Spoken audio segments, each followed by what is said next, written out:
આપણા દેશના સ્વાતંત્ર્ય સંગ્રામનો ઇતિહાસ જુઓ તો ગાંધીજી એક વિરાટ વડલા જેવા હતા. પણ એ વડલાના મૂળને પોતાના લોહી પસીનાથી કોણે સિંચ્યા હશે? એક એવા માણસ હતા જેમણે આ જ કામ માટે પોતાનું આખું જીવન આપી દીધું. ચાલો આજે આપણે એ જ મહાન વ્યક્તિ મહાદેવ દેસાઈના જીવન અને એમના વારસાને નજીકથી જાણીએ. આ વાત ખાલી કહેવા ખાતર નથી, આ એક રૂપક છે. પણ કેટલું સચોટ!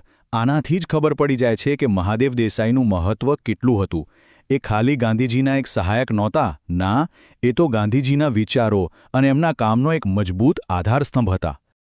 સાહિત્યમાં જેમ્સ બોઝવેલ અને સેમ્યુઅલ જોન્સનની જોડી બહુ પ્રખ્યાત છે એમના સંબંધ માટે.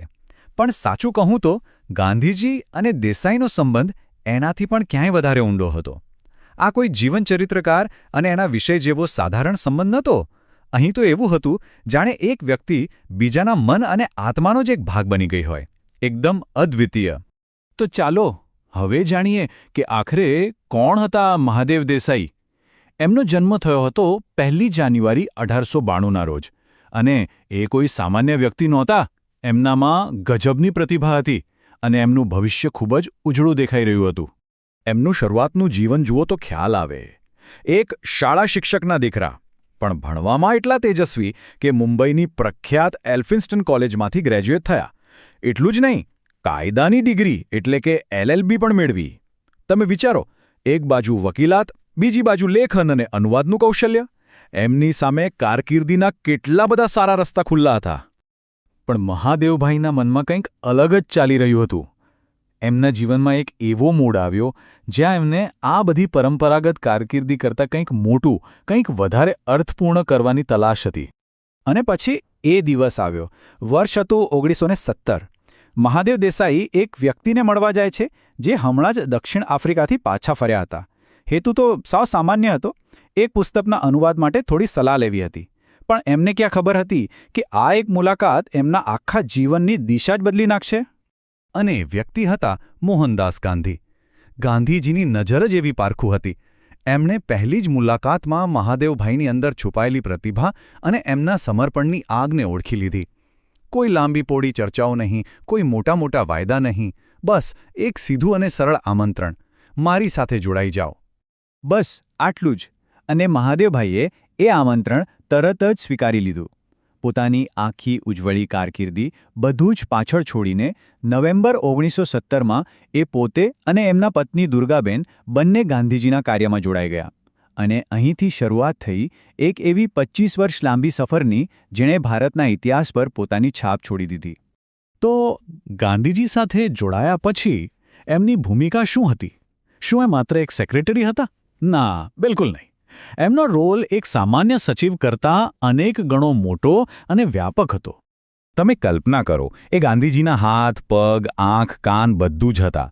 રોજના સેંકડો પત્રો આવે, એ બધાનો જવાબ આપવો, નવજીવન અને યંગ ઇન્ડિયા જેવા મોટા સામયિકોનું સંપાદન કરવું, મોટા મોટા નેતાઓ વાઇસરોય સાથેની વાતચીતમાં ગાંધીજીના સેતુ બનવું અને સૌથી જરૂરી કામ ગાંધીજીને નાની મોટી ચિંતાઓથી દૂર રાખીને એક કવચ પૂરું પાડવું, જેથી ગાંધીજી દેશના મોટા સંઘર્ષ પર પોતાનું ધ્યાન લગાવી શકે.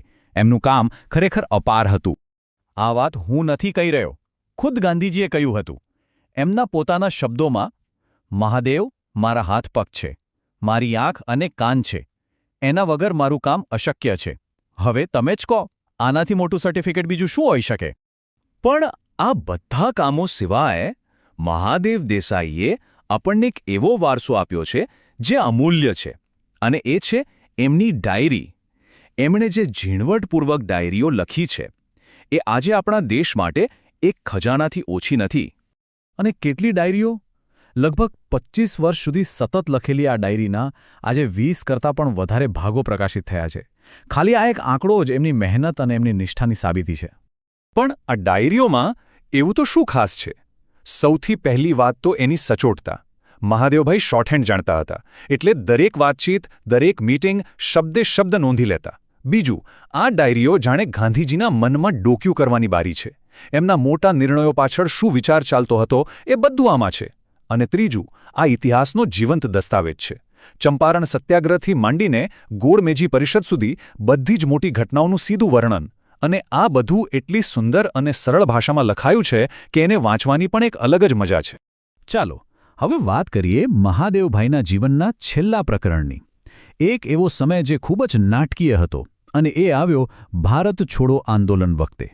તારીખ હતી 9 ઓગસ્ટ 1942. ગાંધીજીએ કરો યા મરોનું એલાન કર્યું. અંગ્રેજ સરકાર ગભરાઈ ગઈ અને એ જ રાત્રે ગાંધીજી, મહાદેવભાઈ અને બીજા બધા મોટા નેતાઓની ધરપકડ કરી લીધી. બધાને પુણેના આગાખાન પેલેસમાં નજરકેદ કરવામાં આવ્યા. જેલમાં પણ મહાદેવભાઈનું કામ ચાલુ જ હતું, પણ એ સતત તણાવ અને થાક શરીર કેટલું સહન કરે. ધરપકડના માત્ર 6 દિવસ પછી 15 ઓગસ્ટ 1942ના રોજ ફક્ત 50 વર્ષની ઉંમરે હૃદયરોગના હુમલાથી એમણે દેહ છોડી દીધો. તમે કલ્પના કરી શકો છો કે ગાંધીજી પર શું વીતી હશે? એમના માટે આ આઘાત અસહ્ય હતો.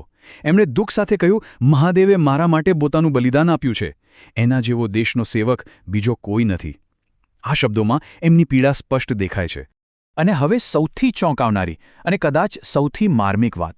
મહાદેવ દેસાઈનું અવસાન થયું 15 ઓગસ્ટ 1942ના રોજ અને બરાબર એક્ઝેક્ટ 5 વર્ષ પછી 15 ઓગસ્ટ 1947ના રોજ આપણો દેશ આઝાદ થયો. જાણે કુદરતે એમના બલિદાનને દેશની આઝાદીની તારીખ સાથે હંમેશા માટે જોડી દીધું હોય. તો અંતમાં મહાદેવ દેસાઈનું જીવન આપણને ખૂબ જ મોટો સવાલ પૂછીને જાય છે કે સાચી મહાનતા કોને કહેવાય? શું એ નામ અને પ્રસિદ્ધિ મેળવવામાં છે કે પછી કોઈ મોટા ધ્યેય માટે દુનિયાની નજરથી દૂર રહીને ચૂપચાપ પોતાનું સર્વસ્વ આપી દેવામાં છે? આનો જવાબ આપણે સૌએ વિચારવાનો છે.